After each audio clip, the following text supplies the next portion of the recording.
사무엘상 26장 전체입니다. 한 절씩 교독하겠습니다.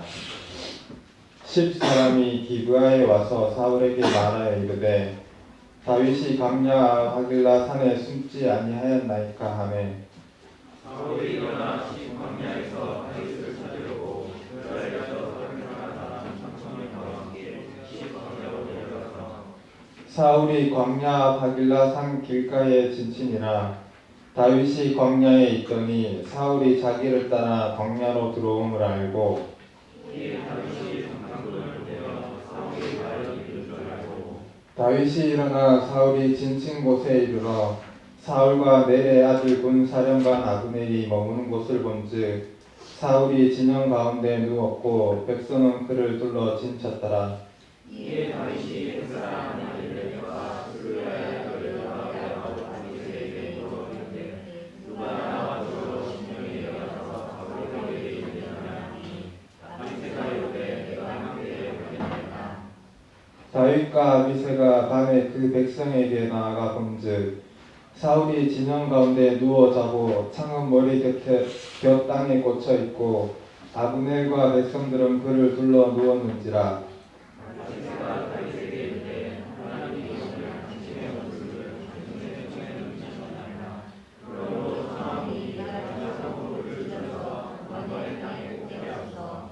내가 그를 두 번 찢을 것이 없으리이다 하니 다윗이 아비새에게 이르되 죽이지 말라. 누구든지 손을 들어 여호와의 기름 부음 받은 자를 치면 죄가 없겠느냐 하고 다윗이 또 이르되 여호와께서 살아계심을 보고 맹세하노니 여호와께서 그를 치시리니 혹은 죽을 날이 이르거나 혹은 전쟁에 나가서 망하리라.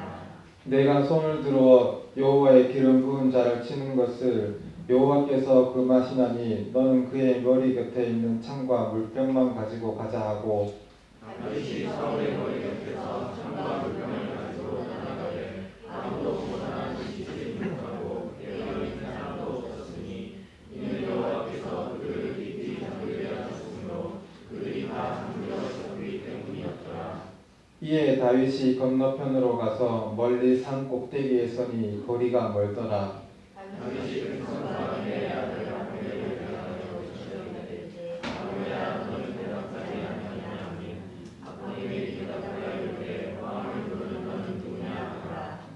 다윗이 아브넬에게 이르되 네가 용사가 아니냐. 이스라엘 가운데에 너 같은 자가 누구냐. 그러한데 네가 어찌하여 네 주 왕을 보호하지 아니하느냐. 백성 가운데 한 사람이 네 주 왕을 죽이려고 들어갔었느니라. 내가 명하니 이를 의심치 못하다. 여호와께서 살아계심을 보고 맹세하노니 여호와의 기름 부음 받은 너희 주를 보호하지 아니하였으니 너희 만나에 주를 주지 아니하라. 이제 왕의 상과 왕의 머리를 이르라. 사울이 다윗의 음성을 알아듣고 이르되 내 아들 다윗아 이것이 네 음성이냐 하는지라. 다윗이 이르되 내 주 왕이여 내 음성이니이다 하고 또 이르되 내 주는 어찌하여 내 주를 주시니까 내가 무엇을 하였으며 내 주의 상대이니까. 원하건대 내 주 왕은 이제 종의 말을 들으소서.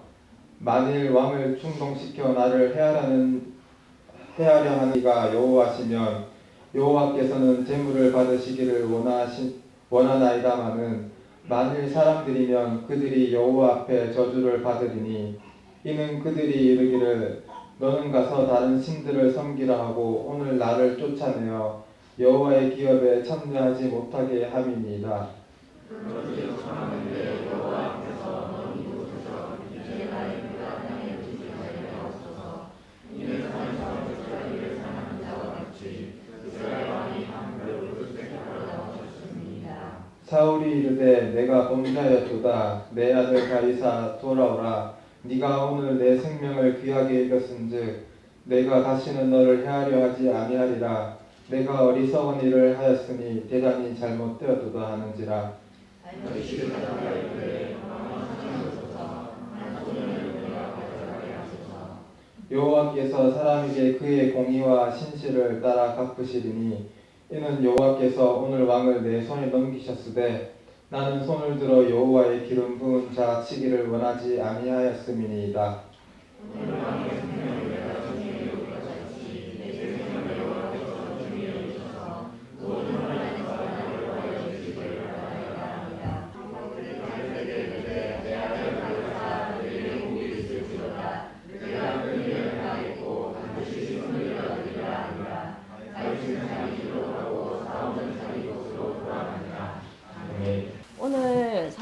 5장 26장인데요.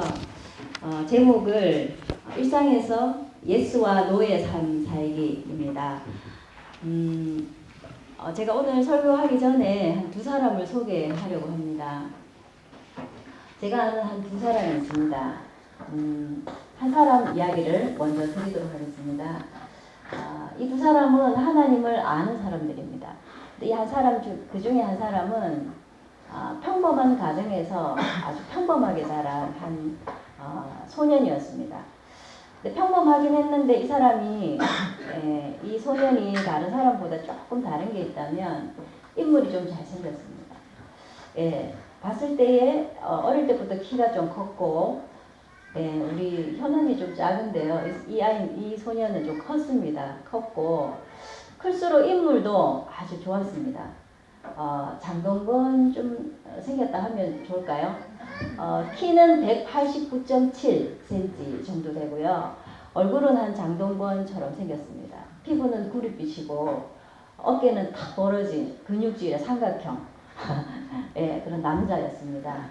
참 인기도 좋을 법한데 이 사람은 자기 자신에 대해서 그렇게 자신이 없었어요. 잘생겼다고 칭찬하는데 그건 그렇고 저는 뭐 잘하는 게 잘 없습니다 라고 겸손한 건지 진짜 못하는 건지 잘 모르겠지만 이 사람은 그렇게 자기를 내세우는 법이 별로 없었습니다.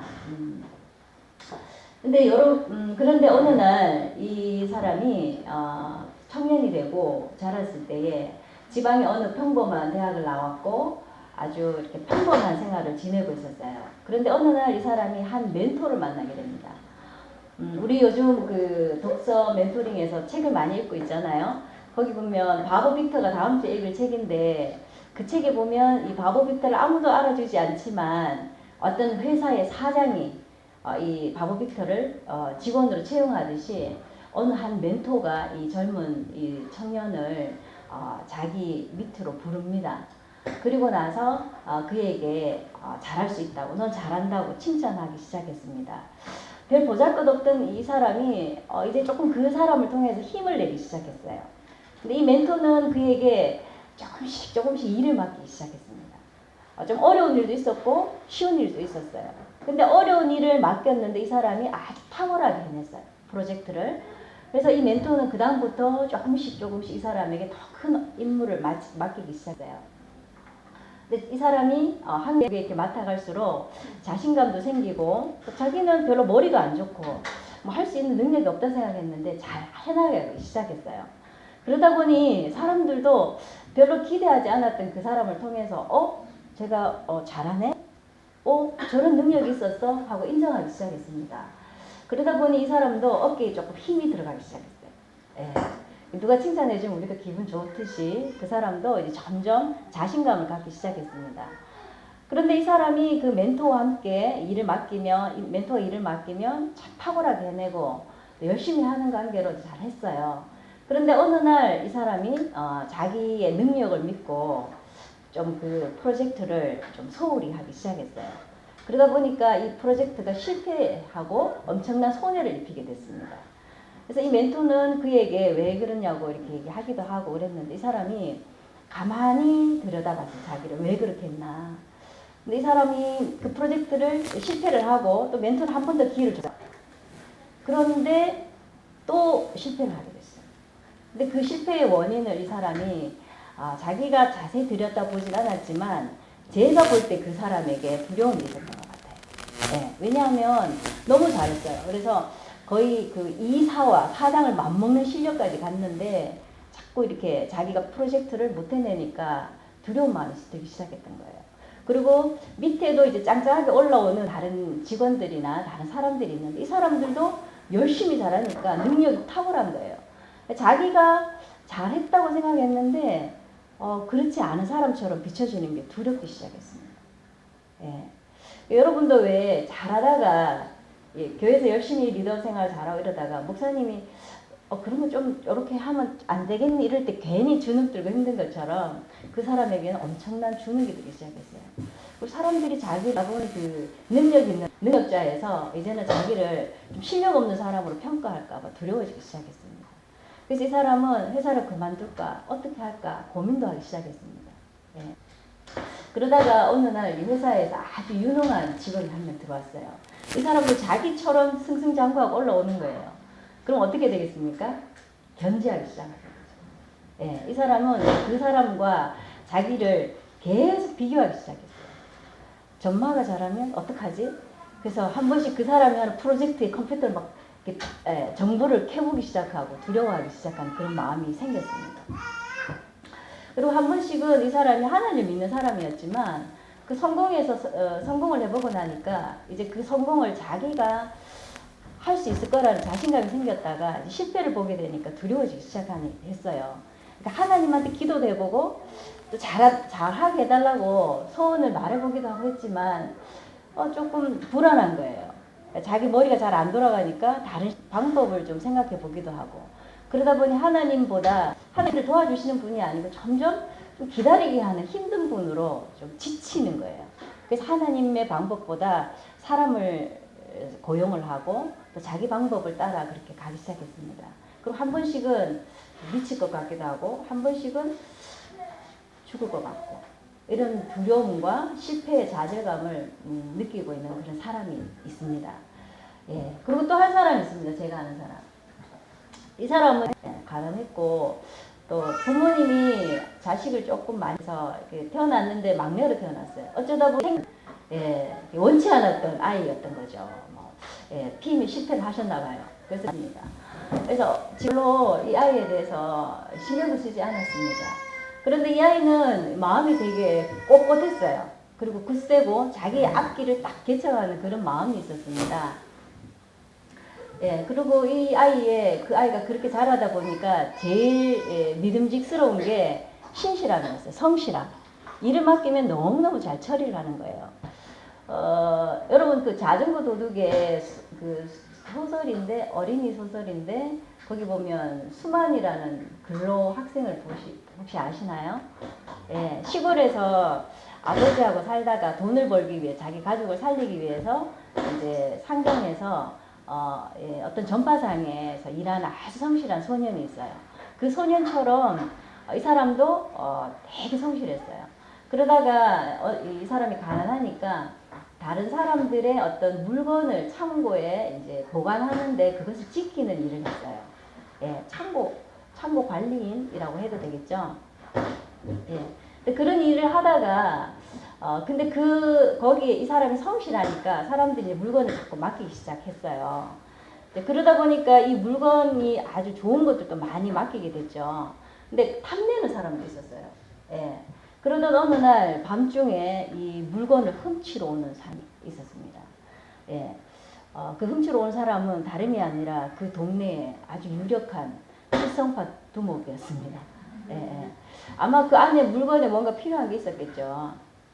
그래서 그것을 이제 잡으러 왔어요. 그것을 훔치러 왔습니다. 이 사람은 물건을 관리를 해야 되니까 지켜야 되잖아요. 그걸 지키고 있는 중에 밤중에 이 도둑을 맞이하게 됐어요. 도둑이 껌껌한 데서 들어오는데 막 격투를 벌이다가 화난 데서 보니까 칠성파 두목인 거예요. 이 사람은 뉴스에 한 번씩 나오고 신문에 한 번씩 나오는 그 악랄한 사람인데 아마 다른 물건이 있었던가 봅니다. 그 관리를 하다 보니까 평상시에 운동도 좀 하고 나는 이걸 지키는 뭐죠 요즘 이렇게 달아놓는 거 뭡니까? 세스콤 그런 부분에서도 장치를 잘 이렇게 해놨어요. 해놓고 또 자기 나름대로 이 물건을 도난당하지 않기 위해서 열심히 또 지키려고 마음의 이제 훈련도가 몸의 훈련을 해놨거든요. 그래서 그날 밤에 이제 이 도둑이 들어왔어요. 평상시 같으면 굉장히 무서웠을 거예요. 근데 이 물건을 지켜야 되겠다는 그 일념으로 칠성파 두목과 이렇게 결투를 하게 되는 거죠. 예, 근데 결과는 어떻게 됐을까요? 이 사람 이겼으면 좋겠죠. 예.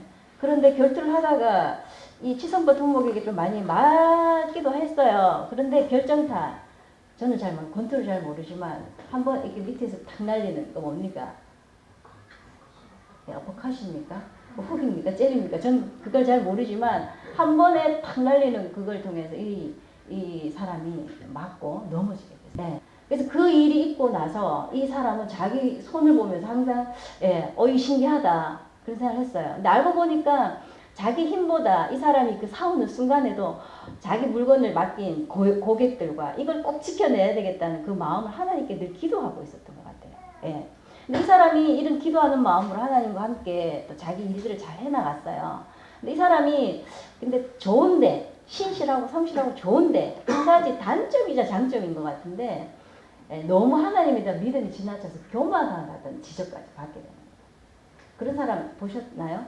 하나님 믿는데 모든 일에 하나님이 다 하셨고 나 하나님과 함께 하신다고 너무 이렇게 자신만만하게 얘기하니까 좀 교만하다 저는. 이렇게 사람들이 보기까지 하는 그런 사람이 되어버렸어요.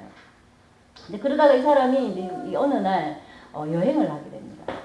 우연찮게 다른 도시로 가게 됐는데 그 도시에 아주 대단한 회장 갑부가 있어요. 근데 이 사람이 어떤 무슨 워터게이트 사건처럼 어떻게 연루됐어요. 그래서 그 되게 공경을 당하고 있었습니다. 근데 그 사람에게도 아니나 다를까 다른 사람들이 이 사람을 공경에 빠뜨리기 위해서 여러 불량배나 또 여러 이렇게 정치인들을 사용해서 이 사람을 공격하기 시작했습니다. 근데 어느 날 결정적으로 여러분 저기 26년이라는 영화 보셨어요? 예, 거기에 보면 그 전두환 대통령 지키기 위해서 보디가들이 쫙 서 있잖아요. 그런데 그 사람을 이제 해치기 위해서 뭐 이렇게 이 원한을 가진 이 주인공들이 그 사람을 공격하기 위해서 들어가잖아요. 마치 그것처럼 어떤 부자의 집 앞에 수많은 사람들이 그 부자를 공격하기 위해서 서 있는 거예요. 아마 이 부자가 무슨 연루된 사건이 있었던가 봐요. 그래서 이 사람이 그 안에서 또 의협심으로 뛰어듭니다. 예. 그리고 자기가 볼 때는 굉장히 그 부자를 욕하면서 아주 덤비는 그 나쁜 그 두목을 보고 또 의협심이 생겼죠. 그래서 또 갔습니다. 저 지난번에 한번 했던 이거 써먹으려고 갔죠. 싸웠습니다. 예, 어떻게 됐을까요? 어떻게 됐을까요, 대형 형제? 예, 이겼어요. 말도 안 되죠. 말도 안 되는 말이 돼요. 그런 일이 있었어요. 진짜로 먹였는데 이 사람이 넘어진 거예요. 그래서 그 회장이 그 사람 불러오너라. 불러왔어요. 그리고 야 너 누구냐. 이름도 없고 아주 가난한 집에서 어렵게 살아온 그러나 성실하고 하나님 신실하게 믿는 사람이었어요. 너 마음에 든다. 들어와라. 그래서 자기 보디가드로 삼았어요. 네.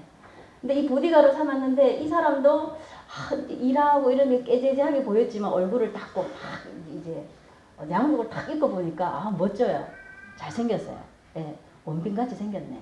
보니까. 네네. 그 정도 또 잘생긴 거예요. 그러다 보니까 이 사람이 성실하죠. 일 잘하죠. 또 잘생겼죠. 또 못하는 게 잘 없어. 그러다 보니까 점점 이 집안에서도 인기를 얻게 됩니다. 지나가는 그 회장 밑에 사람들도 저 녀석 참 멋진 녀석입니다. 칭찬하기 시작합니다. 그런데 참 그 회장님의 딸이 있었는데 이 딸도 이 사람을 보면서 약간씩 좋아하기 시작해요.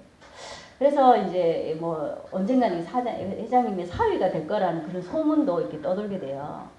예. 그런데 중요한 것은 이 사람이 유능하게 자꾸 하니까 이 회장이 어느 날 너도 한번 사업을 해볼래 하고 떼줬어요. 한 몫을. 해봐라. 그런데 이 사업이 너무 잘 된 거예요. 너무 잘. 돼도 너무너무 잘 돼. 그러니까 이 회장이 보기에는 잘못 떼줬다. 저 녀석이 어쩌면 나를 능가할 거라는 그런 두려움이 또 생기기 시작했어요. 그래서 회장이 어떡합니까? 살살 그 기밀 문서를 첩자를 탁 기밀 문서를 빼돌리게 하고 예, 그 사람을 공경에 빠뜨리도록 만듭니다. 그리고 심지어는 이 사람이 회장 자신을 없애고 그 위에 서려고 한다 이런 루머를 퍼뜨려서 이 사람을 경찰에 신고합니다. 그리고 경찰들이 그를 사기죄로 그 사람을 잡으러 다니게 되죠. 진명수배를 하게 되는 겁니다. 참 억울했습니다. 가는 곳마다 사람들이 현상금을 많이 붙여놔가지고 자기는 이제 얼굴을 숨기고 살아야 되고 가발도 쓰고 변장도 하고 이렇게 살아가야 되나 봐요. 이렇게 생각하고 있었어요. 예. 그리고 한 번씩 생각합니다. 이 사람 하나님한테 매달리지만 죽고 싶기도 하고 한 번씩은 정말 자기가 죽을까 이런 생각도 해보게 됩니다. 그러나 그때마다 하나님 앞에 처절하게 기도하면서 다시 또 일어납니다. 여전히 그에게는 앞날이 캄캄해 보입니다. 예. 제가 이 두 사람 얘기를 했습니다. 사실 이 두 사람이 있겠습니까? 없겠습니까? 이 땅에. 있습니다. 있었어요. 실제로 있었던 인물입니다. 예, 그게 누구냐면 오늘 본문에 나오는 사울과 다윗입니다. 제가 이것을 현대극으로 약간 꾸며봤는데요. 사실 우리 현대의 다윗과 사울이 있었다면 아마 이런 삶을 살았지 않을까 그렇게 생각해봐요. 네. 그래서 이 본문을 보면서 제가 그 이전에 이 사울의 어떤 스토리, 다윗의 스토리를 쭉 얘기하려다가 약간 현대적으로 이 다윗이 사울이 살았다면 이런 스토리 가능하겠다 이렇게 해서 여러분들 들려드렸습니다. 근데 오늘 본문에 보면 사울과 이제 다윗의 이야기가 이제 점점 막을 내리는 그 즈음인데요. 사울의 삶을 통해서 우리가 배울 수 있는 노의 삶이 있습니다. 노의 삶. 노 따라해 보십시오. 노. 네, 노는 하면 안 돼. 노의 삶입니다. 먼저 한번 살펴보겠습니다. 이 사울의 삶을 통해서 우리가 노라고 해야 되는 삶을 뭐냐? 첫 번째, 두려움에 대해서 노라고 얘기해야 된다는 거예요. 예. 사울은 사실 하나님께서 그를 세우셨어요. 왕으로. 그런데 지금은 이 사울이 왕이었지만 다윗을 계속 추격하는, 어쩌면 왕으로서 백성들을 다스리고 블레셋이 계속 쳐들어오는 상황에서 나라를 지켜야 되는 왕인데 다윗이라는 한 인물을 계속 추격해가고 있어요. 죽이려고. 왜 그랬을까 한번 살펴보면 이 다윗에 대한 두려움이 있었기 때문에. 예, 여러분이 이 사무엘상을 앞부분 통독해 보셨는지 모르겠지만 이 다윗이 사람들한테 인기 많은 것도 두려웠어요. 왜? 너무 사람들의 인기 많으면 어떻게 됩니까? 자기 왕으로서 자기 체면이 안 서니까 두려운 거. 그리고 그 다윗이 왕이 되면 자기는 아무것도 안 되니까 그렇기 때문에 두려운 거. 네. 그런 두려움에 이 사울은 계속 평생을 지금 살아가고 있는 중입니다. 그리고 이 24장에 보면요. 25장은 사무엘이 죽고 이 나발과 아비가일 이야기가 나오고 24장에는 오늘 본문과 비슷한 상황이 한 번 더 있었습니다. 그죠?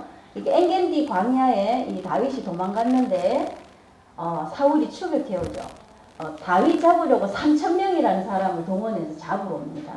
근데 그 엔겐디 동굴에 여기 성경에는 뒤를 이제 본다 이렇게 발을 감춘다라고 이렇게 돼 있는데 또 해석을 하면 이렇게 배가 아파서 응가를 뭐 이렇게 본다 이렇게 해석을 하기도 해요. 그래서 너무 볼 일이 급하니까 동굴에서 이제 약간 볼 일을 보고 있는데 그 동굴 속에 이제 다윗과 일행들이 숨어 있었던 거죠. 근데 혼자 이제 여러분 응가할 때 이렇게 막 무당하면 응가 보시는 분 없잖아요. 다윗이 아주 편하게 응가를 보는데 아니면 거기 쉰다 이런 표현도 된다고 얘기해요. 해석은 정확하게 제가 잘 모르겠지만 완전 무장해제 상태에서 이 다윗이 이 사울을 죽일 수 있었어요. 그런데 죽이지 않고 옷자락만 살짝 베고 이제 사울이 가는 걸 보고 봤죠. 그리고 나중에 이 사울이 딱 가고 나서 다윗이 막 불러서 오늘 당신이 이런 여기 동굴에 들어왔지만 내가 당신을 해하지 않았습니다. 살렸습니다. 이렇게 얘기해요. 이렇게 사울이 그때 뭐랍니까? 막 울면서 다윗 내 아들아 네가 날 살렸구나. 그래 맞다. 네가 왕이 될 거다. 네가 왕이 되고 나면 내 아들과 내 자손을 죽이지 마라. 살려달라. 이런 부탁까지 합니다. 그런데 오늘 본문에는 보면 그것 새까맣게 잊어버리고 다시 다윗을 추격하고 오는 그런 장면이 있습니다. 왜 사울이 그러면 그런 말까지 하고 그것을 본 사람이 한두 명이겠습니까? 신하들도 다 봤을 건데 심지어 신하들 앞에서 내 다윗 막 울고 막 이랬는데 지금 와서 왜 잊어버렸을까? 이 사울의 마음에 두려움이 허목하기 때문입니다. 이 두려움은 이 사울의 두려움은 불안감에서 시작했던 거예요. 불안감. 자기가 무너질 거에 대한 불안감. 그리고 이 사울이 하나님의 뜻을 따라 하지 않았기 때문에 하나님이 이 사울을 왕자리에서 패하겠다고 얘기를 하셨거든요. 그러니까 하나님의 자기를 떠난 거에 대한 불안감. 하나님을 부르고 하나님을 생각해도 하나님 자기와 함께 하시지 않는 그런 불안감. 이런 것들이 이 사울을 두렵게 만들었습니다. 예. 근데 이 두려움에 대해서 우리가 노해야 되는 이유는요. 이 두려움은요. 이것을 해결하기 위해서 다른 빨리 안정된 것을 취하도록 하는 압력을 준다는 것입니다. 예. 여러분 혹시 두려우신 적 있습니까? 예. 사실 이 설교가 사실 두려울 때가 있습니다. 내일 내가 설교를 해야 된다.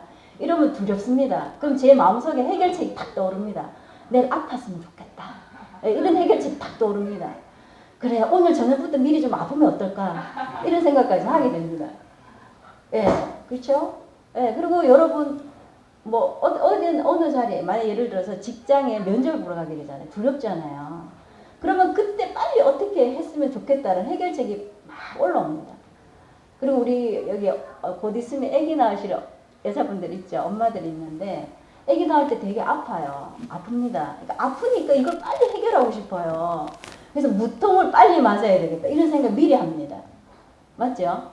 근데 이제 들어보니까 무통은 안 맞는 게 좋다고 해요. 네, 그래서 저는 무통하지 않고 아기를 낳을 때는 이제 아픕니다. 근데 그 아픔은 참을 만한 아픔입니다. 예, 그리고 아기를 낳고 나면 그 아픔이 발휘하게요.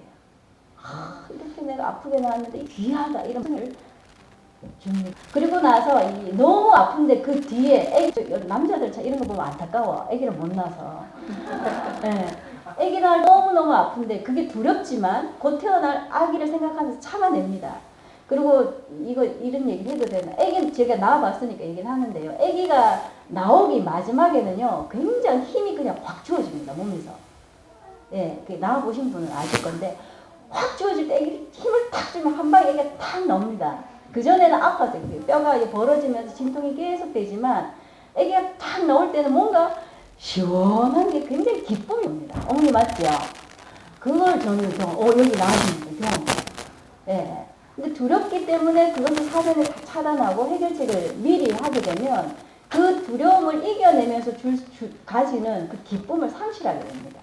그리고 하나님의 뜻과는 상관없는 다른 방법을 자꾸 생각하게 되죠. 예. 근데 여러분, 우리 여기 직장인들이 많으니까 뭐가 제일 두렵습니까? 미래가 제일 두렵잖아요. 지금 뭔가 준비를 많이 해놔야 미래에 내가 안정될 것 같다. 이게 굉장히 우리한테 두려움을 줍니다. 그래서 어떻게 합니까? 젊을 때 더 많이 벌어야 돼요. 열심히 벌어야 됩니다. 우리는 교회를 다니고 하나님 믿기 때문에 그런 부분이 조금 덜하지만 많은 사람들은 나가보십시오. 전부 많이 벌어야 된다. 노후에 우리가 어떻게 될지 모른다. 계속 모으고 축적하고 저금하고 이게 사람들의 삶입니다. 예, 불안하면 그렇게 돼요. 두려우면 그렇게 됩니다. 그리고 제가 얼마 전에 미끄러졌잖아요. 얼음에. 미끄러지고 나니까 굉장히 불안하더라고요. 근데 이러다가 다치면 어떡하면. 또 나중에 다쳐서 우리 아이들한테 이게 폐를 끼치면 어떡하지? 보험을 하나 더 들어야 돼. 그래, 보험을 들어야 돼. 실비라도 들어야 돼. 계속 다른 생각으로 하루 종일 이 모든 두려움이 나를 엄습하면서 해결책을 마련하도록 계속 부추기는 거예요. 예. 그리고 여러분 또 어떤 두려움이 있습니까? 여러분한테 사소하게 모든 두려움은 다 있습니다. 예. 지금 밖에 나가면 뭐 어떤 해야 할 일을 생각하면 두려운 게 그냥 막 있습니다. 그러면 우리에게는 하나님의 뜻과 뭐 하나님이 나한테 맡기신 일을 해야 된다 이런 것보다 그걸 빨리 해결하려는 어떤 인간적인 생각, 좋은 생각 이런 것으로 달려가게 돼 있어요. 예. 그래서 그런 부분에서 이 두려움은 우리를 자꾸 해결하도록 부추깁니다. 그래서 노 해야 됩니다. 노. 예.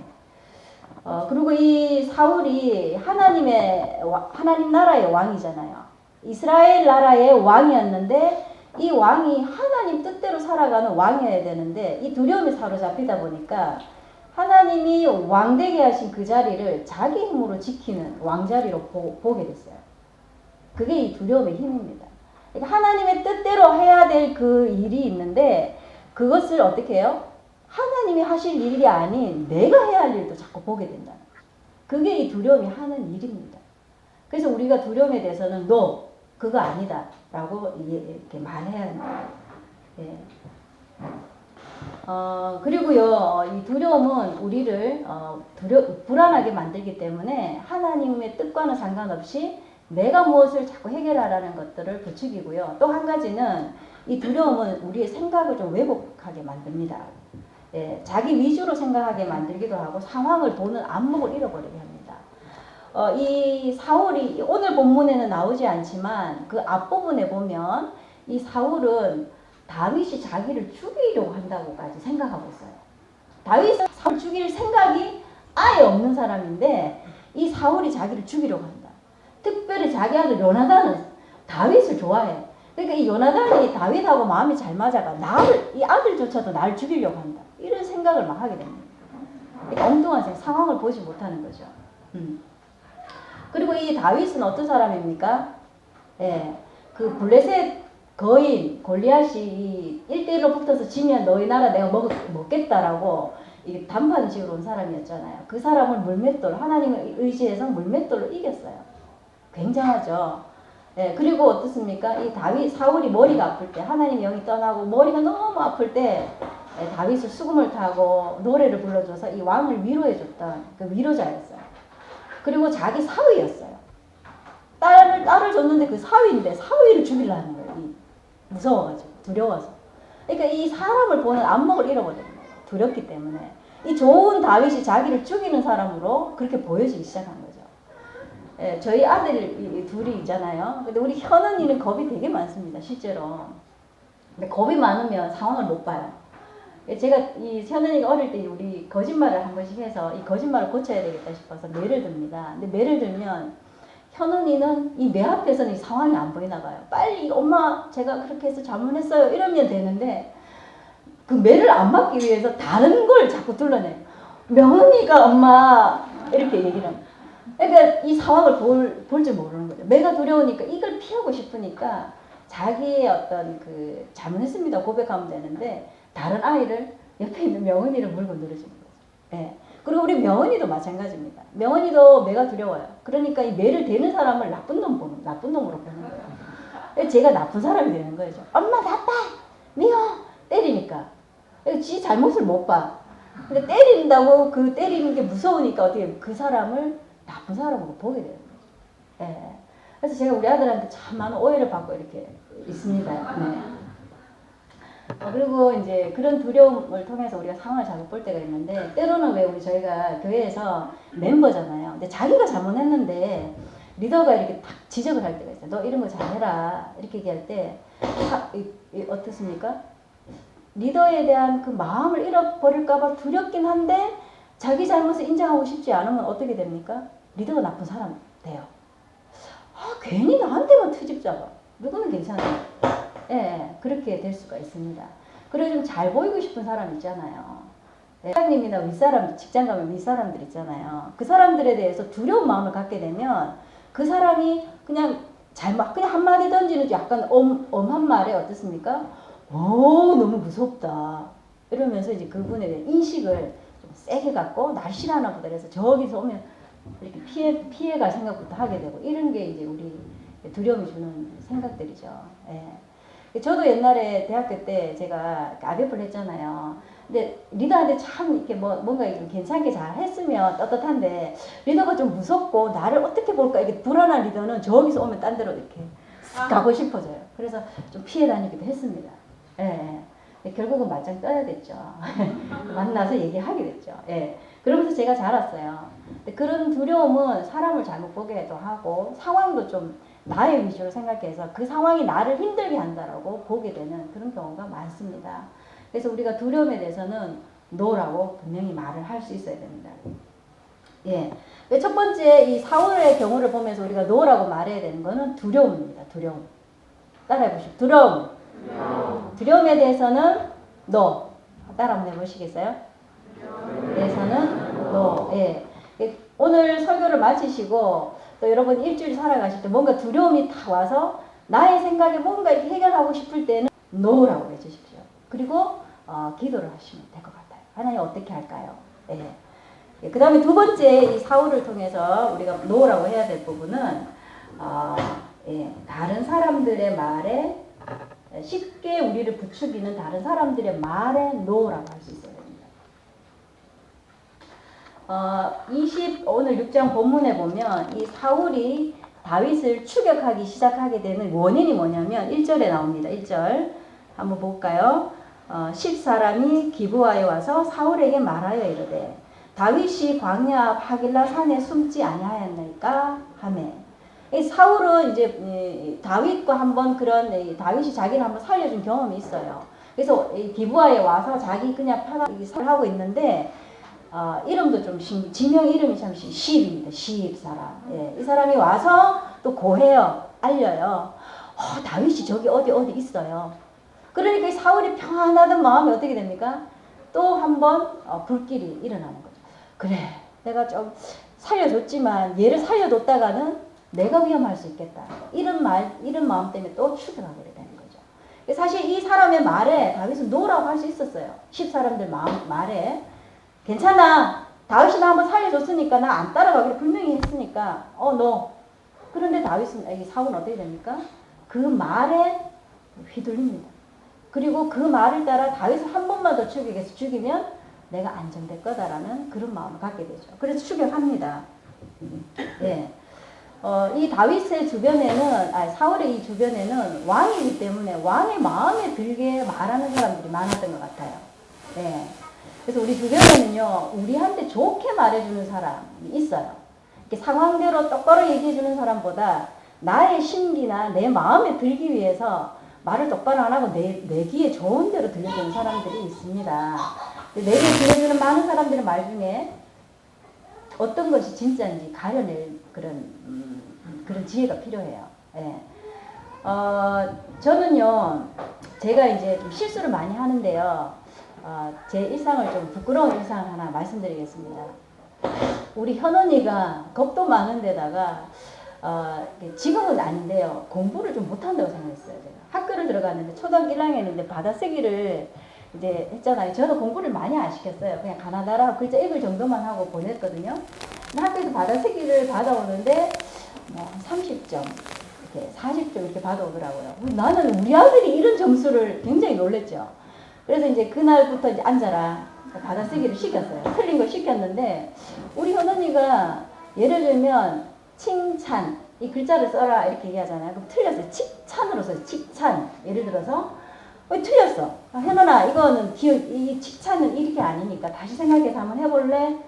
두 번째 이제 받아쓰기 하는데도 또 칭찬을 또 쓰는 거예요. 똑같은 글자를. 이게 아니다. 틀렸다니까. 세 번째 다시 써라. 칭찬 또 쓰는 거예요. 그러니까 똑같은, 제가 거짓말이 안 했어요. 똑같은 거 3번 쓰는 거예요. 그래서 제가 너무너무 화가 나서, 니 바보가! 이렇게 얘기했어요. 니 바보가! 그렇게 얘기하니까 우리 아들이 갑자기 공책 앞에 가만히 밑을 보고 있는데 뭐가 뚝 떨어져요. 눈물이 뚝 떨어지는 거예요. 순간 내가 잘못했네 이런 생각이 드는데도 바보 같기도 하다. 그런 생각이 드는 거예요. 실제로. 왜냐면 이렇게 똑같은 글자를 틀리면 웬만하면 받침을 다르게 쓸 수도 있는데 얘는 너무 정직한 거야. 그래서 제가 니 바보가 이래놓고 후회를 했어요. 후회를 하고 그 다음에 또 이제 그냥 그 다음부터는 함부로 하면 안 되겠다 싶어서 이렇게 또 다른 날 또 받아쓰기로 받아왔는데 또 70점 조금 올라갔어요. 올라가고 이러는데 그래도 틀린 거를 또 공부시켜야 되잖아요. 하는데 잘 모르더라고요.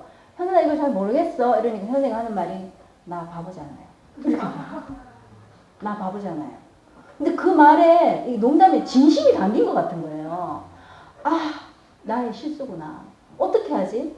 이 아이에게 부정적인 말을 한번 하면 그 말을 칭찬을 100번을 들려줘야 그 말이 하나 희석이 된대요. 근데 어떻게 해요? 못하는데 잘했다. 이건 거짓말이고. 그래서 제가 얘기했죠. 현우나, 엄마가 왜 니한테 바보라고 했는지 알아? 바보니까요. 또 화냈지. 바보니까요.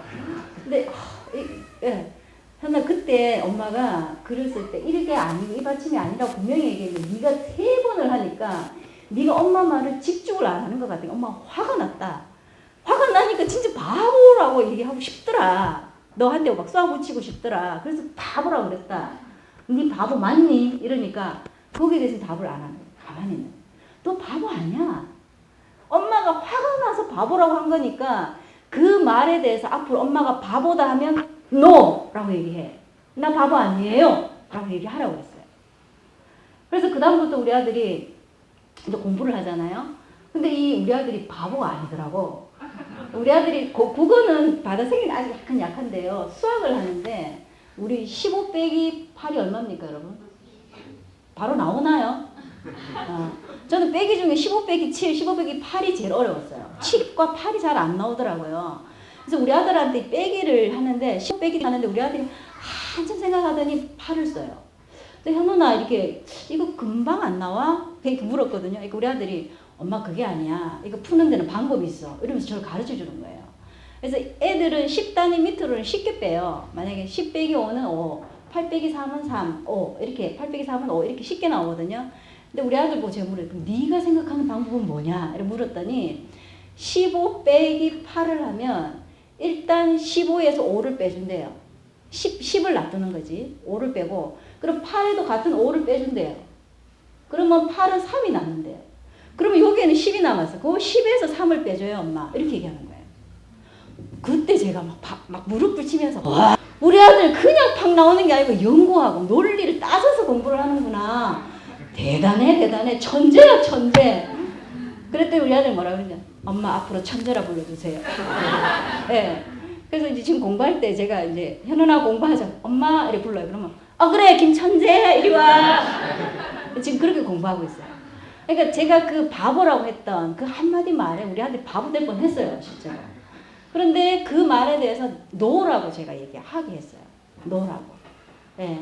그리고 또 부끄럽지만 제가 어릴 때 우리 아이가 현지는 그때 좀 컸지만 이 막내 둘이 현은이하고 명은이 어릴 때에 너무 붙잖아요. 엄마 좀 쉬고 싶은데 놀아달라 뭐 해달라. 그리고 또 말도 잘 안 들을 때가 있잖아요. 그러면 제가 얘들 엄마 안 하고 싶을 때가 있는 거예요. 그래서 애들이 어릴 때 제가 이랬어요. 너무 화가 나요. 나 너희들 엄마 아니야 하면서요. 그랬더니 애들이 갑자기 너무나 충격적인 눈빛을 하면서 우리 엄마만 이거 아니라니까 하면서 화를 냈어요. 그러니까 우리 아들들이 갑자기 멍해져 둘 다 쳐다보면서 우리 엄마 맞는데 저분이 왜 저러시나 이런 눈빛으로 보는 거예요. 그래서 제가 우리 아들의 그 모습을 딱 보고 이렇게 또 상처 주면 안 되겠다 싶어서 아들들아 이리 와봐라 불렀어요. 엄마가 지금 약간 쉬고 싶은데 너희들이 계속 놀아달라. 엄마 에너지가 없다. 그러니까 화가 나서 엄마가 너희들한테 너희 엄마 아니다 라고 얘기한 거다. 그래서 앞으로 어떻게 해? 엄마가 너희 엄마 아니다 이렇게 할지라도 너희들은 단호하게 노라고 해야 돼. 우리 엄마 맞아요. 그래야 엄마가 정신 차린다 이렇게 얘기했어요. 그래서 그 다음부터 정말 엄마들은요 너무 힘이 들면 한번 정신이 헷가닥 해요. 화가 나요. 그래서 제가 한 번씩은 애들한테 야 너희 엄마 아니야 이렇게 한번 실험을 해봤어요. 그랬더니 애들이 둘이 다 눈빛을 딱 이렇게 다짐하셨다고 우리 엄마 맞잖아요 이렇게 얘기해요. 네. 그때 그 말에 저는 정신을 차리고 다시 아이들이 엄마로 돌아가서 충실할 수 있었어요. 그래서 나를 이게 자기를 무능하게 하고 또 자기가 따라가고 했던 그 뜻을 따라 어떤 때로는 그걸 변경시키는 사람들의 말이 있어요. 그럴 때 노라고 해야 돼요. 사울은 사실은 10 사람들의 말에 대해서 노라고 할 수 있었어요. 자기가 안 가면 그만이니까. 근데 그 말에 휘둘리게 된 거죠. 예. 우리도 마찬가지예요. 여러분한테 들려지는 사람들의 말을 다 예스로 받아들이면 안 됩니다. 예스 할 부분이 있지만 no! 라고 얘기해. 우리 아들들처럼 나가고 아니에요! 예, 이렇게 얘기하셔야 돼요. 예. 그래서 우리는 사울을 오늘 본문을 통해서는 두려움에 대해서 여러분이 노예가 되지 마시고 나를 뭔가 하나님으로 떠나게 하고 나의 인간적인 해결책을 자꾸 부추기도록 하는 두려움에 대해서는 노라고 얘기하라고 여러분한테 말씀드렸습니다. 그리고 사람들의 말도 나를 부추기고 나를 자꾸 이렇게 무너뜨리게 하는 그런 말들에 대해서도 노라고 얘기하라고 지금 말씀드리고 있습니다. 그 다음에 저는 이제 예스의 삶을 한번 보고 싶은데 다윗을 통해서 배웠습니다. 오늘 이 다윗을 통해서 예스의 삶, 어떤 부분에서 우리가 예스 해야 되는가? 첫 번째는요, 마땅히 해도 되는 삶보다 하나님의 뜻에 우선순위를 두는 삶에 대해서 예스 해야 됩니다. 마땅히 해도 되는 삶. 예, 이 오늘 본문에 보면 다윗은 사울을 한번 살려줬어요. 그리고 자기는 아무 잘못도 없이 지금 사울에게 추격당하면서 도망다니고 있잖아요. 근데 앞만 봐도 잘못이 없어. 억울하기 짝이 없습니다.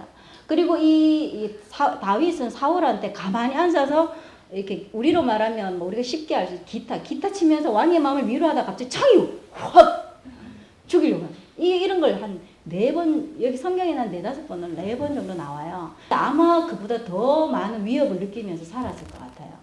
그리고 쫓겨다닙니다. 계속 추격합니다. 여러분, 우리가 다 보신 적 있습니까? 없죠? 없을 거예요. 저도 별로 없어요. 이 심정을 잘 모르지만 조금 상황을 생각하면 다윗이 죽을 맛이라는 거죠. 좀 자기도 이 아내들과 이렇게 농사도 지으면서 편하게 살고 싶은데 계속 도망다녀요. 먹을 것도 잘 없죠. 광야 얼마나 칙칙하고 먹을 게 없고 막 이게 춥고 밤에는 춥고 이렇잖아요. 그런 광야 생활을 몇 년이나 계속 해야 되는 거예요. 힘듭니다. 그래서 어떤 때는 이 사울이 진짜 없어졌으면 얼마나 좋겠나 이런 생각도 했을 거예요. 예. 그런데 오늘 이 사울이 지난번 살려줬는데도 불구하고 또 와요. 왔는데 이제 이 정탐꾼을 이 다윗이 보내서 진짜인지 아닌지 확인하게 합니다. 근데 진짜였어요. 그래서 이제 그곳에 가죠. 사울이 진친 곳으로 이제 가게 됩니다. 근데 오늘 상황을 보면 참 신기하게도 3,000명이나 되는 많은 군사가 이제 왕을 중심으로 이렇게 쭉 진을 치고 왕은 제일 가운데에서 자고 있다고 얘기하죠. 자기 군대 장관과 함께 자고 있는데 다윗이 자기 정탐하는 그 부하 한 사람 데리고 그 진영에 갔는데 3,000명이나 되는 많은 사람들이 다 잠들어 있었어요. 신기한 일이 벌어졌습니다. 잠들어 있는데 이 8절에 보시면요. 자기하고 함께 갔던 그 부하가 말하기를 무장해제하고 물병과 창도 옆에 탁 꽂아서 이제 자고 있는 이 사울을 한 방에 그 찔러도 바로 죽일 수 있는 상황이라는 거죠. 아주 절호의 기회라고 얘기하는 거죠. 이런 기회였어요. 근데 이 다윗이 여러분 이 사울을 죽이면 될까요? 안 될까요? 안 될 것 같죠. 근데 돼요. 왜? 이 사람은 자기 목숨을 죽이기 위해서 계속 끈질기게 추격한 사람이었어요. 그리고요, 여기 성경의 앞부분 여러분 잠깐 잊어버리셨겠지만 앞부분 보면 다음 차기 왕으로 다윗은 이미 기름 부음을 받았어요. 내가 자기가 왕이 될 거라고 기름 부음을 이미 받아놓은 다음 왕은 나다라고 택함을 입은 사람이라는 거예요. 자기가 왕 될 수 있으면 이 전에 왕을 그냥 없애도 당연해요. 괜찮아요. 괜찮을 수 있었습니다. 그런데 이 다윗은 어떻게 합니까? 마땅히 내가 할 수 있어요. 그렇지만 그렇게 하지 않습니다. 왜? 하나님의 뜻이 중요하기 때문에. 하나님이 이 사람을 세우셨고 하나님이 이 사람을 왕되게 하셨기 때문에 하나님 뜻에 맡겨야 된다. 이것이 다윗의 생각이었어요. 예. 이 다윗은 마땅히 그냥 내가 할 수 있고 죽일 수 있고 내가 왕이 될 수 있고 이런 삶이 있었지만 그걸 택하지 않습니다. 왜? 하나님의 뜻이 중요하기 때문이죠. 그래서 우리도 그런 삶이 필요합니다. 사실 저는 우리가 마땅히 누리고 살아야 될 삶이 참 많다고 생각합니다. 제가 이제 이렇게 결혼을 했기 때문에 이제 아내와 남편 또 가정이 있잖아요. 남편으로서는 가정에 오면 당연히 가장으로서 누릴 권리가 있습니다. 오면 바로 TV에 앉아서 TV 봐도 되는 권리가 있습니다. 왜? 나 수고했거든. 나 새벽까지 일하고 왔거든. 맞죠? 좀 쉬어도 됩니다. 나 쉴 권리가 있다. 이렇게 얘기할 수 있습니다. 그런데 오늘 성경 본문 보면 이 다윗을 통해서 그렇게 당연하게 해야 할 권리보다 하나님의 뜻이 중요하다. 하나님의 뜻이 뭡니까? 가정에 돌아왔을 때에 내가 누릴 마땅한 권리보다 아내를 사랑하는 삶이 하나님의 뜻이라는 거예요. 자녀를 돌보는 삶이 하나님의 뜻이라는 거죠. 솔직히 그렇습니다. 아내들도 마찬가지. 제가 이 얘기할 때 지금 아내들이 속을 좋아하고 있을지 모르겠는데 아내들도 마찬가지예요. 아내들도 저도 애 셋이나 키웠잖아요. 근데 하나도 키워도 힘들고 둘 키워도 힘들고 셋 키워도 힘들어요, 사실은. 그런데 이제 아내도 애 키우면 여러분 남편도 이렇게 얘기해요. 아내가 아이 하나 보면서 밥을 제대로 못 먹고 있거든요. 그럼 집에 와서 밥 먹는 거 쉬운데 밥 먹지 왜? 이렇게 얘기해요. 근데 밥을 못 먹어요. 심지어 똥도 한번 시원하게 잘 못 눕니다. 애가 울면요 업고 똥 넣어야 될 때가 있어요. 이해가 안 되시죠? 빨리 결혼해봐야 돼요. 그래서 저도 그런 경우가 있어요. 업고 화장실 간 경우 있습니다. 잠도 제대로 못 자죠. 그러니까 엄마들은 항상 비몽사몽가리고 남편이 와도 눈이 이렇습니다. 이렇게. 예, 잠이 모자라거든요. 애 잘 때 자고 네 할 일 하면 되지. 근데 쉽지가 않아. 애가 엄마의 시간을 존중해주지 않거든요. 자기 위주입니다, 애들은. 그러다가 이제 아내는 너무 힘이 들어요. 그래서 남편이 들어오면 남편이 오든 말든 상관없이 내 마땅히 누려야 하고 나는 피곤하기 때문에 쉬어야 할 권리. 당신이 애 봐줘야 할 권리. 그것을 내세우기보다 오늘 본문을 보면 하나님의 뜻의 권리. 네, 남편을 존중하는 권리가 그 원리로 섬기셔야 되는 거죠. 그러면 가정에서도 별 싸움이 별로 없을 것 같아요. 그 남편들은요, 집에 들어오시면 아내에게 오늘 하루를 물어주시고 위로해 주세요. 힘들었지. 그런 삶으로 하나님 뜻을 이루십시오. 마땅히 누려야 될 나의 삶이 아니라 하나님 뜻을 생각하시고요. 아내들도 마찬가지입니다. 늦게까지 돌아온 남편에게 때로는 혼자 시간 갖는 남편을 보고 당신 힘내세요. 혼자 좀 하시면 충전 받아요. 이렇게 얘기할 수 있어야 됩니다. 예. 그리고요, 여러분 우리가 직장인이잖아요. 돈 벌잖아요. 내가 수고해서 내가 번 돈 마땅히 나름에 쓸 수 있습니다. 마땅히 쓸 수 있습니다. 하나님의 뜻은 뭐죠? 그 마땅한 걸 어떻게 하나님의 뜻에 따라 쓰도록 하시는 거죠. 그래서 우리가 가난한 자들, 우리 교회는 사실 헌금을 많이 내고 사람들 많이 도와달라는 광고가 계속 나가잖아요. 근데 왜 그러냐? 우리는 이런 삶을 살도록 하나님 부르셨기 때문이라는 거죠. 예, 그래서 마땅히 나름에 쓸 수 있지만 누가 힘들구나. 그래서 내놓을 수 있는 거죠. 그것이 우리의 삶이 되어야 됩니다. 그리고요, 정말 나를 힘들게 하는 사람이 있습니다. 그런 사람 씹고 싶은 것이 마땅합니다. 씹어야 되는 게 마땅한 내 권리입니다. 근데 하나님은 그렇게 하지 않도록 하십니다. 저의 간증이기도 한데, 제가 옛날에 직장 생활을 했잖아요. 근데 그전에는 제가 IBF 하다 보니까 넌크리스천하고 그렇게 관계가 많지는 않았어요. 근데 우리 교회를 개척하고 제가 직장 생활을 처음 하면서 들어갔어요. 직장에 글짓기를 가르치는 회사에 들어갔습니다. 근데 거기에는 대부분이 여자 직원이에요. 여자들이 많아요. 근데 이것이 참 많더만요. 이게 말을 많이 해요. 그리고 가보니까 분위기를 처음엔 파악을 못했는데 보니까 모이면 사장님 흉을 보고 또 이게 팀이 있는데 팀으로 모여서 그 다른 팀을 이제 흉 보는 거예요. 욕하는 거죠. 그래서 어느 날 뭐 막창집에 언니 선생님 오세요. 식사 한번 해요. 계속 들어야 되는 그 흉을. 다른 사람 얘기하는 거예요. 그래서 이 언니 맞죠? 저한테 물으면 선생님 맞죠? 이러면 갑자기 당황스럽죠. 맞긴 하지만 여기에 동조하면 안 될 것 같아요. 그래서 어떻게 하나 이러다 그 주에 우리 목사님 설교를 하셨는데 설교 말씀이 이랬어요. 두루다니며 한담하는 자는 남의 비밀을 누설한다. 그것은 하나님의 죄다 이렇게 얘기하신 설교를 하셨어요. 그래서 그 얘기 딱 듣고 두루다니 내가 이렇게 하는 것도 안 되지만 그 험담하는 데에 내가 동참해서도 안 되겠구나. 그래서 제가 거기 동참하지 않았어요. 그래서 어떻게 됐습니까? 제가 왕따가 됐죠. 왕따. 근데 그 왕따 참 잘 된 것 같아요.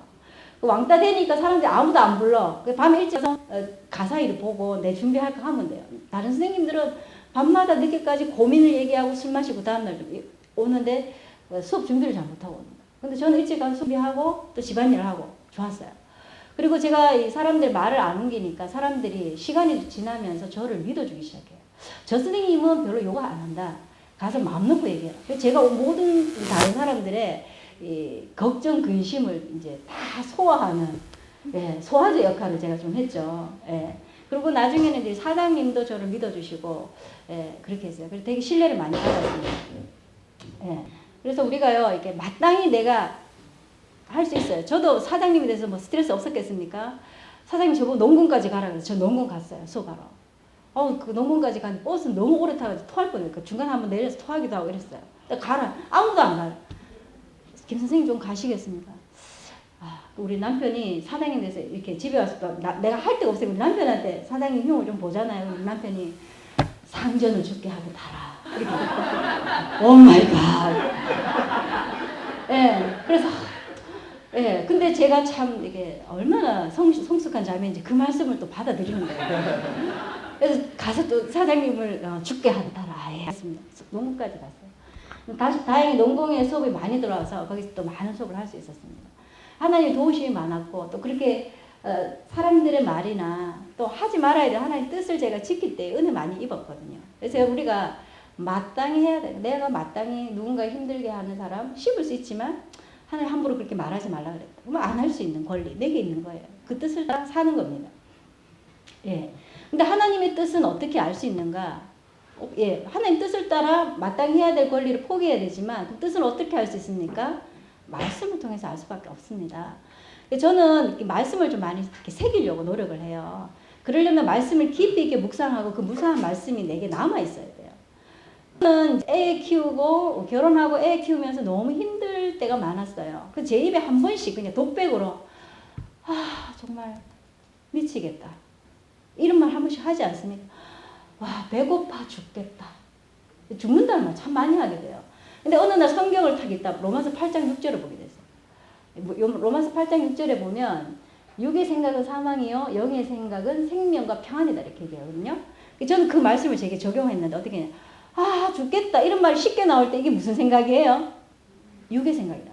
아 이거는 내가 하나님 생각이 아니다. 그러면 이 말과 반대되는 생각이 뭘까 하나님 가르쳐 주십시오. 그럼 그 마음을 평안을 주는 마음을 찾기 시작하고 그걸 내게 집어. 그러니까 평안이 오는 거예요. 예. 그리고 하나님의 말씀을 따라 내게 집어 평안이 오는 거예요. 그리고 뭔가 살아있는 느낌, 기쁨이 넘치는 거예요. 그걸 선택하기 시작했어요.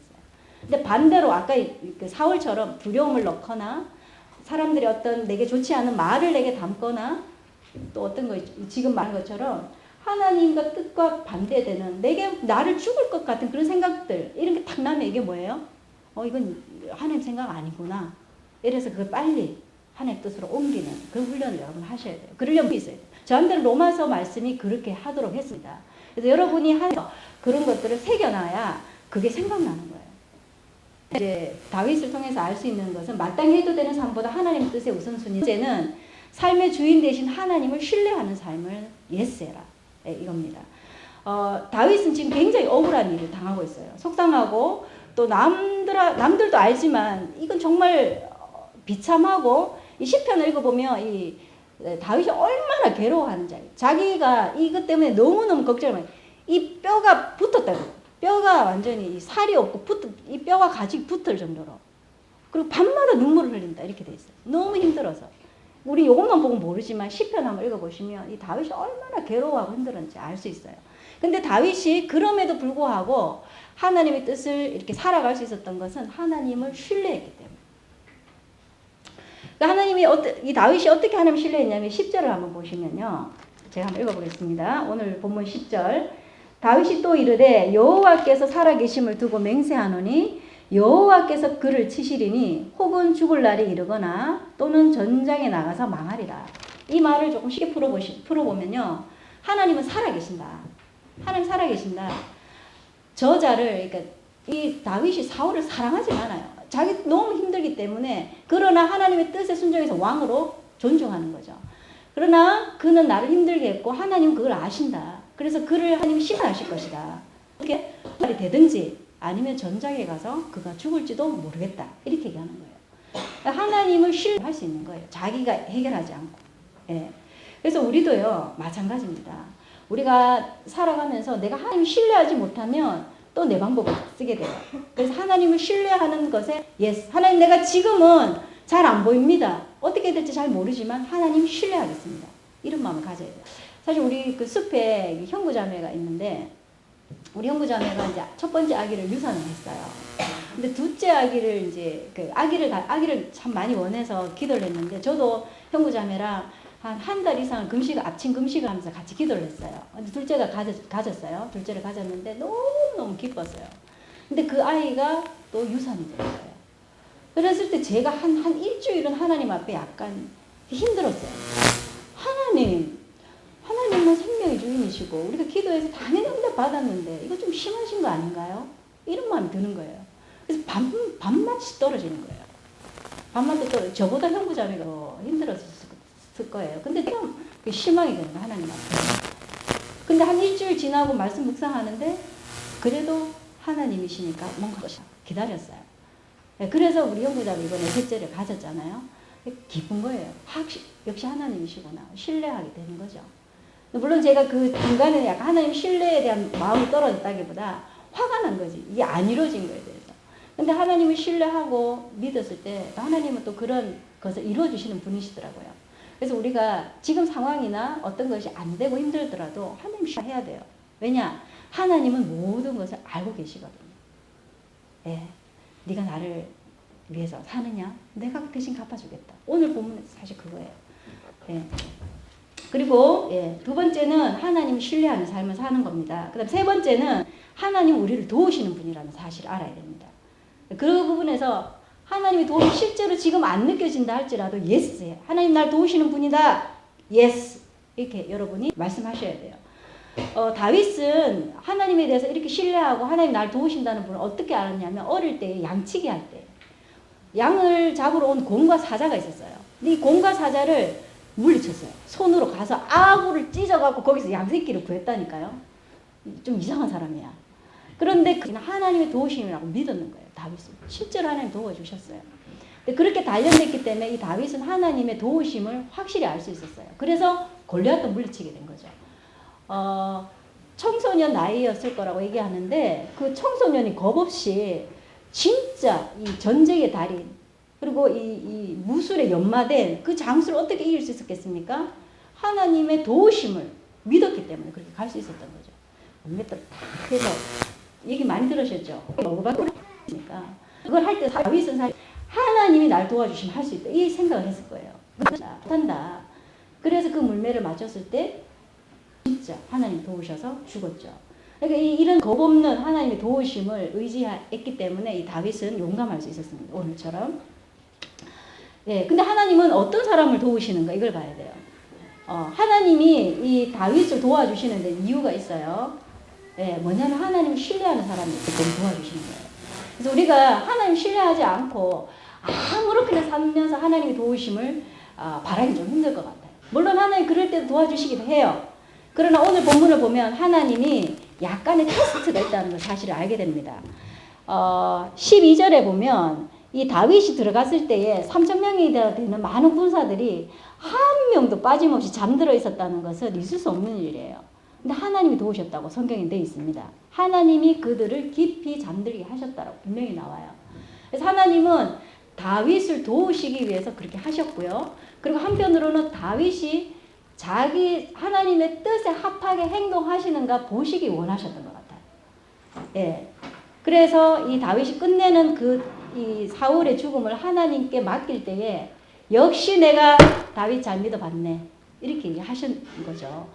저는 이 본문 보면서 아브라함도 떠올랐어요. 아브라함. 예. 아브라함도 믿음의 조상이 되니까 하나님께 테스트가 있었어요. 가장 사랑하는 아들, 그죠? 이삭을 바치라. 주셔놓고 하는 게 말이 됩니까? 하고 막 빠락빠락 대들 수도 있는데 아침 일찍 하나님 말씀하시자마자 바로 일찍 가서 순종합니다. 그리고 딱 바치려고 하는데 하나님이 막 급해가지고 아브라함아 그만 내가 네가 나를 얼마나 믿는지 알겠다 이러시면서 순양을 준비하셔서 이제 예배하게 하시잖아요. 그러니까 하나님께서는 약간의 우리에게 그 도우시면서 테스트가 있으신 거예요. 그래서 우리가요 어떤 하나님의 일을 쭉 하다가 보면 이게 안 보이는 것 같고 또 그 중간에 끊어지는 시점이 있어요. 깜깜할 때가 있어요. 그러나 그때 어떻게 해요? 계속 그 길을 가셔야 돼요. 그럴 때 하나님의 도우심이 있습니다. 네. 혹시 중간에 여러분이 하나님을 위해서 열심히 사셨는데 뭔가 지금 이게 아닌가 보다 하고 약간 실망하시고 중단하시려고 하시는 분이 있으십니까? 계속 가십시오. 그럴 때 하나님이 여러분 도우시는 것을 경험하실 거예요. 네. 저는 한 분의 그 간증을 얘기하고 마칠까 합니다. 제가 아는 과학 선생님이 있습니다. 이분은 굉장한 불교 신자였는데 이제 하나님을 예수님을 알게 되면서 크리스찬이 돼요. 근데 과학을 가르치다 보니까 진화론에 대해서 계속 가르쳐야 되잖아요. 그래서 진화론을 가르치는데 창조가 맞다라고 이렇게 얘기하기보다 아이들에게 두 가지 다 얘기해 줘야 되겠다 이렇게 생각했어요. 그래서 수업 시간에 진화론을 얘기하면서도 창조론을 해줬어요. 그리고 나중에 수업 시간 마치고 나서 창조론, 그 하나님에 대해서 알고 싶은 사람은 손들어라 해서 그 아이들에게 복음을 전하기 시작했습니다.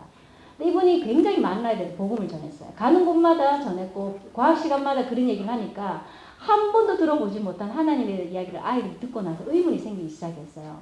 그래서 이 선생님과 공부하면서 많은 아이들이 예수님을 믿게 됐는데 근데 중요한 건 이 학교의 교장 선생님이 그걸 못마땅하게 생각하셨다는 거예요. 교장 선생님이 보니까 이 정도를 가르치니까 이건 안 된다 선생님 하지 마세요. 딱 불러놓고 얘기하셨어요. 근데 이 선생님에게도 그건 또 아닌 것 같아요. 그래서 교장 선생님 아이들한테 내가 강제로 하는 게 아이들 원하는 아이들 한해서만 제가 할 수 있게 해주십시오. 이렇게 얘기했어요. 근데 그 교장 선생님이 한번 두고 보자고 이렇게 얘기하셨어요. 근데 이 선생님이 자꾸 하니까 애들이 예수님 믿게 되고 이러잖아요. 그래서 이 말도 안 듣는 것 같고 또 자기는 종교가 다른데 자꾸 예수를 전하니까 기분이 나쁘신 거예요. 그래서 이제는 공공연하게 교무회의 때 이 선생님을 약간 공격하는 발언도 하시는 거예요. 사람들이 스님 교장선생님 하시니까 그만해라 이렇게 얘기해요. 근데 암만 집에 가서 기도하면서 암만 생각해도 멈출 수가 없는 거예요. 하나님 우리 교장선생님 마음을 돌이키게 해주시오 기도를 했어요. 그런데 이 선생님이 기도하는 중에 인사 발령이 나야 할 시점이 아닌데 이 교장선생님이 갑자기 발령을 딴 데로 받으셨어요. 와 하나님의 응답이다 하고 이 선생님이 되게 좋아하셨대요. 그 새로운 교장선생님 부임하셨는데 이 새로운 교장선생님은 그 전에 했던 교장선생님보다 더 악랄하십니다. 이 선생님을 공공연하게 욕을 하고 교무회의뿐만 아니라 이 선생님 무시하고 교사 자격이 없는 사람을 취급합니다. 그렇게 색안경을 끼고 아이들한테 가르치면 안 된다. 이렇게 얘기해요. 그런데 이 선생님이 하나님 앞에 좀 실망을 해요. 하나님 내가 기도했더니 발령 때가 아닌데 발령을 받게 하신 이 교사 선생님 어찌하여도 나에게 더 심하십니까? 기도를 했는 거예요. 하나님 도와주십시오. 제가 말씀을 전해도 어떻게 하나. 근데 이건 좀 극단적인 이 선생님이 그렇게 가능하시면 좀 죄송한 마음이 있는데 이 선생님이 이제 딱 끼고 있는 최고조 시점에 이 교장 선생님이 아침에 출근하실 때 교통사고로 돌아가신 거예요. 근데 이 선생님이 너무너무 마음 아파하시긴 했는데 그 다음부터 어떻게 됐냐면 이 선생님이 복음을 전하는데 건드릴 사람이 없는 거예요. 교장 선생님 새로 발령 오셨잖아요. 옆에 있는 사람들이 저번에 그 선생님한테 이렇게 했다가 그 선생님 가셨어요. 이렇게 얘기하는 거예요. 그러니까 제가 너무 좀 극단적이게 하는 것 같지만 그 선생님은 하나님이 자기가 이 일을 하는 데에 이 길에 방해가 되는 분들을 하나님이 조용히 데려가셨다 생각하는 거예요. 근데 물론 그게 너무 안타깝고 죄송하다고 얘기하시더라고요. 근데 하나님은 그렇게 자기 위해 사는 사람을 도우시는 거예요. 너무 극단적인 얘기를 해서 여러분이 삶 속에 혹시 극단적인 일 바라실까 좀 두렵긴 한데 하나님은 그런 극단적인 방법 아니라도 우리를 도우시는 분이십니다. 그래서 하나님이 우리를 도우시는 분이라는 사실을 아시고 여러분이 지금 살아가는 삶에 힘들더라도 하나님 나 도우시는 분이다. 예스 하고 받아들이시기 바랍니다. 알겠습니까? 그래서 결론 맺겠습니다. 오늘 우리 다윗을 통해서 우리 세 가지 예스. 내가 살아가는데 예스의 삶을 살아야겠다. 첫 번째, 마땅히 할 수 있는 일보다 하나님의 뜻을 따라 살아가는 삶에 예스 하십시오. 두 번째는 삶의 주인이신 하나님을 신뢰하는 삶에 예스 하십시오. 세 번째는 하나님은 그런 하나님 신뢰하는 나를 도우시는 분이시라는 사실에 예스 하십시오. 그렇지만 노라고 해야 되는 사람도 얘기했습니다. 사울을 통해서 우리 두려움의 노예가 돼서는 두려움에 대해서 노 해야 됩니다. 그리고 나를 부추기는 다른 사람들의 말 노 할 수 있어야 됩니다. 그래서 오늘 예스와 노인데요. 여러분 이번 한 주 또 평생 사시면서 오늘 제가 했던 예스와 노의 삶의 두 가지는 꼭 기억하시면서 하나님 뜻을 이렇게 따라 살아가는 여러분이 되었으면 좋겠습니다.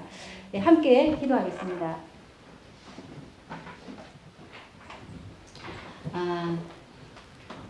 하나님은 두려움의 노예가 되어 사는 사람을 구원하시기 위해서 우리를 불러주셨습니다.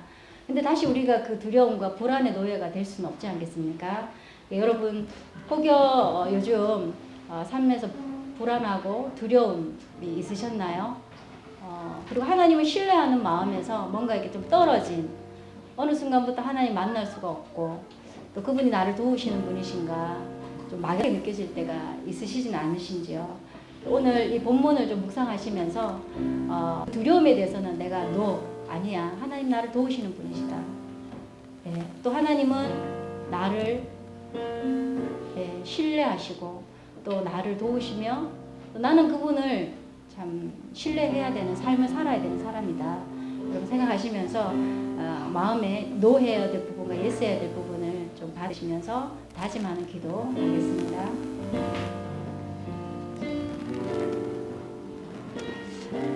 하나님 오늘 다윗의 생애와 사울의 생애를 바라봅니다. 그냥 무작정 살아가는 삶이 되지 말고 우리 안에 나를 두려워 하나님을 떠나게 만들고 또 나를 나답게 만드신 하나님을 떠나게 되는 수많은 유혹과 말들에 관해서 내가 노하는 삶을 살 수 있도록 다시 내 마음을 정비시켜 주시옵소서. 또 한 가지는 내가 하나님 뜻을 따라 살아가는 삶, 마땅히 누려도 되지만 하나님을 위해서 살아가게 되는 삶 가운데 나를 드리기를 기뻐하고 다시 일어설 수 있는 그런 삶이 되도록 도와주시옵소서. 또한 무엇보다도 하나님이 우리를 도우시고 또 우리와 함께 하시는 분이라는 사실을 기억하고 또 그렇게 살아갈 삶이 되기를 원합니다. 인도하여 주시고 함께 해주십시오. 오늘 말씀 직장 가정의 사람들 모두에게 두려움이 항상 있겠지만 나는 삶과 또 예수로 받아들이는 삶에 참 당당하게 살아갈 수 있는 그런 삶이 될 수 있도록 도와주시옵소서. 예수님의 이름으로 기도합니다.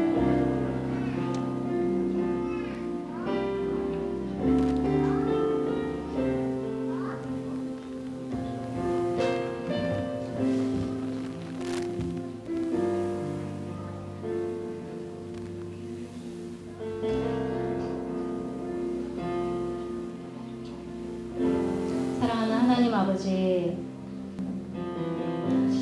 우리가 하나님 없이 살았을 때는 진짜 불안하고 두려웠습니다. 그래서 우리가 할 수 있는 최선의 방법을 늘 생각하고 또 그 길을 따라서 우리의 욕심을 따라 이렇게 살아갔습니다. 그러나 이제 하나님이 우리의 주인 되어 주셔서 우리 선택하시고 또 그 안에서 보호해 우리를 만나 주셨습니다. 우리가 일상 살아가면서 두려운 것들 또 내가 추스려야 될 많은 일들 가운데서 나를 두렵게 하는 모든 것들을 주님께 맡기고 거기에 대해서 노라고 할 수 있는 그런 삶을 살 수 있게 도와주시옵소서.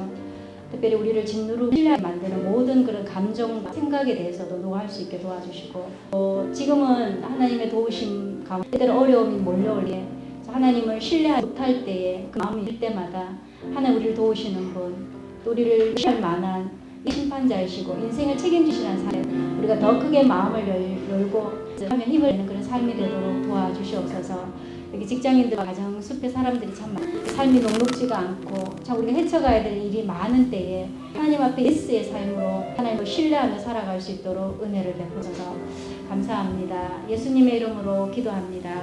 아멘.